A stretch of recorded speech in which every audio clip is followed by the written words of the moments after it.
Hey guys, I want to welcome you to the basics of life insurance. In this video, I will be talking about an overview of what life insurance is. So I will not be going into depth about types of insurance or types of policies and taxes and things like that. I'm just going to be talking about the basics of life insurance. So here's an overall view of what we're going to be talking about in this video. We're going to be talking about the insurance transfer, the risk, the insured, so the difference between the insured, the insurer, and the producer, the four elements of a contract, distinct characteristics of a contract, and the premium, beneficiary, and face amount within life insurance.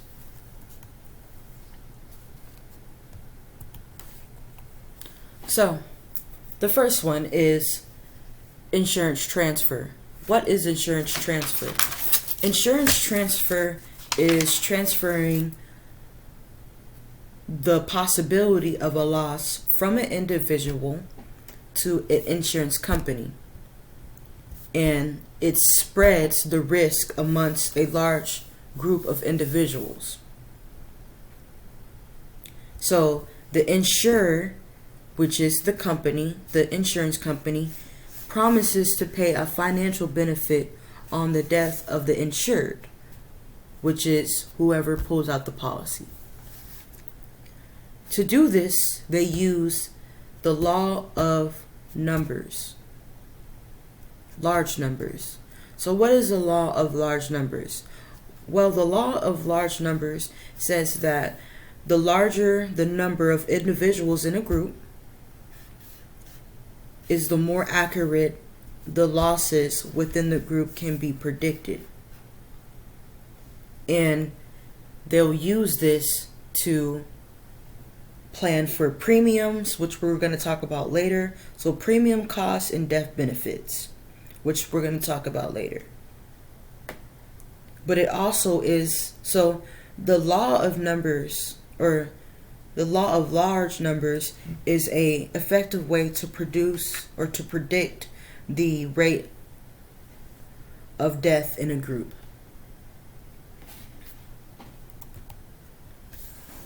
So another element that comes into factor is risk.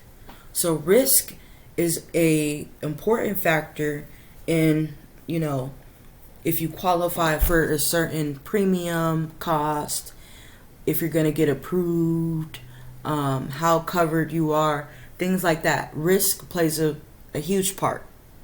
So as you are going to see, well, for the sake of this video, to keep it short and simple, you're going to have two types of risk: speculative risk and pure risk.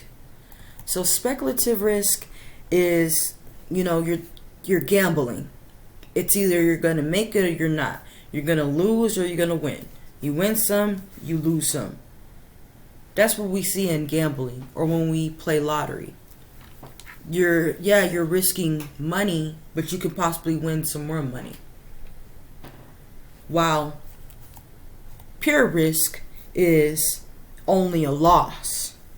There's no opportunity for a gain. It's only a loss. It's only a pure risk for the insurable, it's only a pure risk, if you're losing something that you can never get back. You're not gaining anything.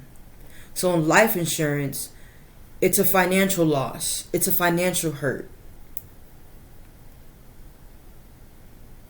That's what we consider a risk. So in life insurance, the loss is a financial hurt caused by a death of the insured. So let's say I pull out a life insurance policy and I pass away. My beneficiary is my nephew, my godson. Well, although I passed away, he can't ever get me back. So he may have a $100,000 life insurance, payout or death benefit, but all that money is not going to replace me. In life insurance, it's about a financial loss. So the whole entire idea of life insurance is helping to give back a large lump sum of money to whoever the beneficiary is, whether if it's your spouse, your children, your friend, whatever. It's a loved one.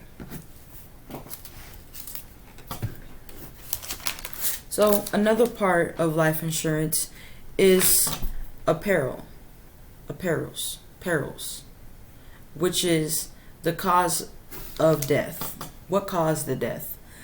That's going to play into part of a hazard. So a hazard is any condition that will increase the possibility of a peril of happening.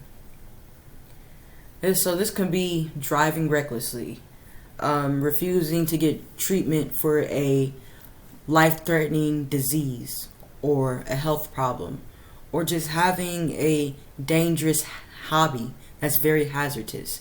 There's a lot of hazards that come into play when considering if you get approved for life insurance or how much your premiums are going to be and things of that nature. So another concept or another part of life insurance is indemnity. So that means to make a whole or to restore a policy owner who has suffered a loss, his or her original financial condition, but not to profit from the loss. So the next thing that we have is Insurer.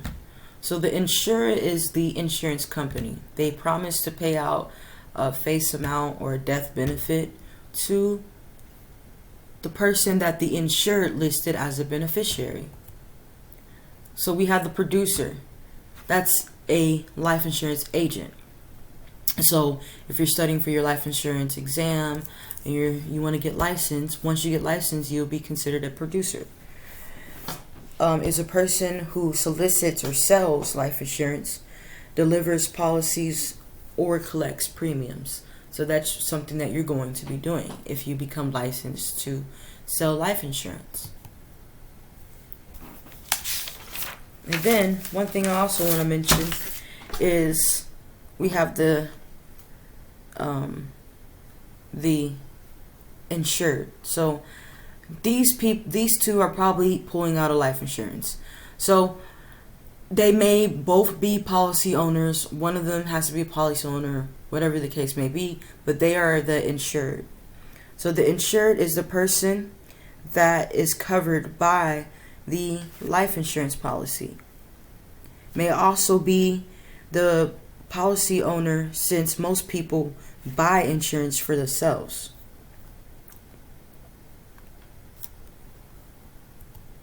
So we have the policy. The policy is a legal binding contract between the policy owner and the insurer.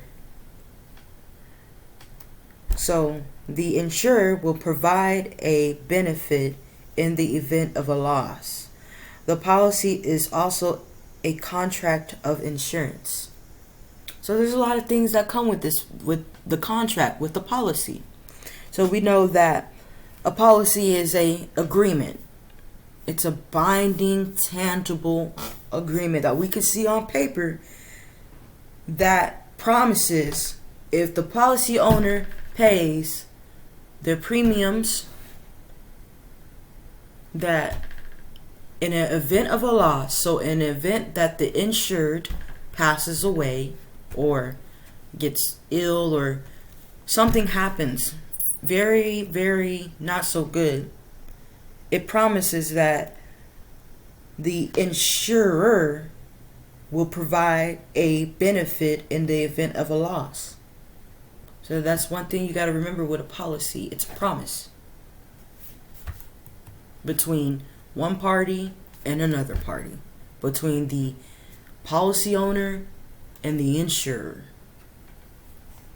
All right, we got a contract. So a contract is an agreement between two or more parties that is enforceable by law, which means that it is legally binding, which I just talked about. It's legally bind together. So what's the elements? What's the four components of a life insurance policy contract or a contract? Well, in order to make a contract what it is, we have four elements. The first element is agreement. We must first agree. We must first have a level of agreement, which comes in a offer or will offer in acceptance. So when the applicant makes an offer by completing and submitting the application with the first premium payment to the insurer. So once that offer is made, the insurer can either accept it, so they can either say, hey, you're approved for this policy, or they don't have to. You can get the rejected or declined for life insurance policy. So in agreement, there's a form of offer and acceptance. They have to be aligned with each other. So the insurer accepts the offer when the underwriting approves the application and issues the policy. So as we can see right there, that's pretty much, the backbone of the contract. The applicant fills out the application, and the insurer will either, the insurer accepts the offer when the underwriting is approved. And we're going to talk about underwriting in another video. But that's pretty much offer and acceptance agreement in a nutshell. So consideration. That's the second element of a contract. Each party must exchange something of value. So the insurer, it has to be something of value. So the closest thing I can think about that's valuable is money. So the insured will pay premiums, while the insurer promises to pay the benefit or the death benefit in the event of a loss if the insured dies during the contract period. So that's one of the cool things about life insurance or any insurance policy. With this contract, we have to have a level of consideration. So both parties have to pay. However, there is a unequal amount, which we're going to talk about later on in this video. But one thing I want you to remember about consideration is each party must exchange something of value. Most of the time, it's money. All right, so whenever the insurance agent is conducting, underwriting process, is trying to get the contract written up for the insured, there has to be, they have to be competent parties. Both parties have to be competent. And so what does that mean? Both parties must have legal capacity to enter into a contract.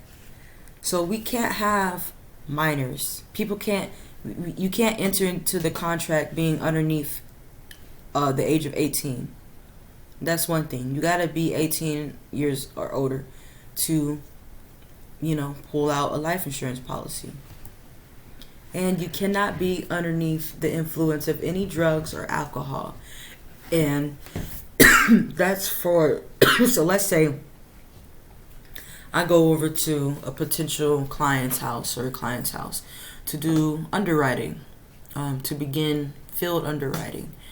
And I walk in there and I can see that my party is not mentally there.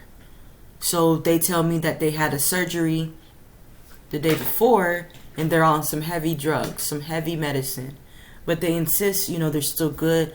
But I can sense that they're not mentally there, or they don't have the mental capacity to sit here and go through this underwriting process with me, to answer questions, to, make statements, to, participate in the process. So if that happens, then we cannot do underwriting that day. We have to wait till another day. Same thing with drinking. I go over to somebody's house, smell alcohol, beer on their breath, and they tell me, "No, I'm good to proceed on with this underwriting process." I have to say no. Why? Because my party is not mentally there. They're incompetent to participate in the contract underwriting process. So I have to reschedule them and tell them that can't take you today because you're not there mentally, and I have legal right to say that. If they don't want to do business with me, that's cool. Always find somebody else that will. But guys, y'all gotta remember that when you're going through the underwriting process and you go to somebody's house and they've been smoking, drinking, under drugs, stuff like that, don't do business with them that day. Plan it for another day. Alright, so the last component that we have is legal purpose. We need legal purpose. So this may not be issued. Hold on. So what is legal purpose? Legal purpose is pretty much what it says. You have a legal reason to conduct business.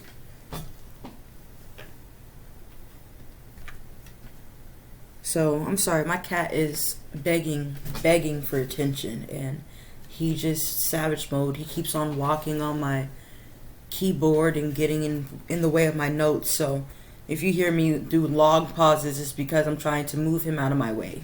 Sir, excuse me. So I was talking about legal purpose, yes, before my cat rudely interrupted me. So legal purpose is not against public policy.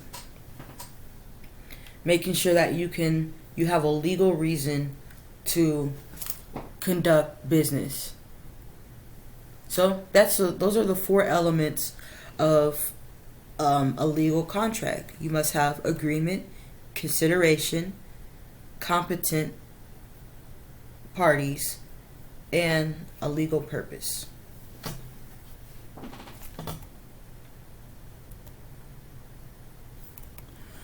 So contract distinct characteristics.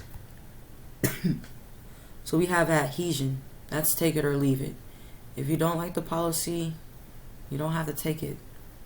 So the insurance company will write up a policy for you. If you don't like the policy, you don't have to take it.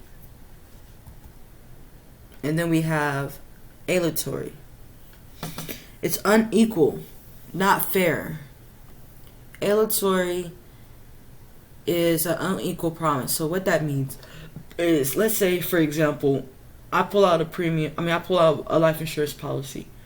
I only pay 7 years on it. So I paid maybe $7,000 on it. I die. My beneficiary gets $100,000. That's not equal. That's not an equal exchange. But that's what comes with life insurance. It's a unilateral, one-sided promise. So it's pretty much what it says. And that, it kind of goes back to what I just said about aleatory. It's one-sided.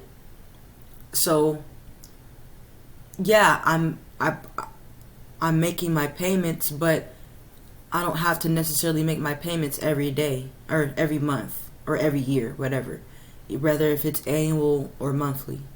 While the insurance company, they make a promise to give you or to give your beneficiary, the death benefit. It's one-sided. Conditional. So conditional is certain conditions must be met. And that's kind of what we were talking about in the legal contract, 4 elements. There must be certain conditions met.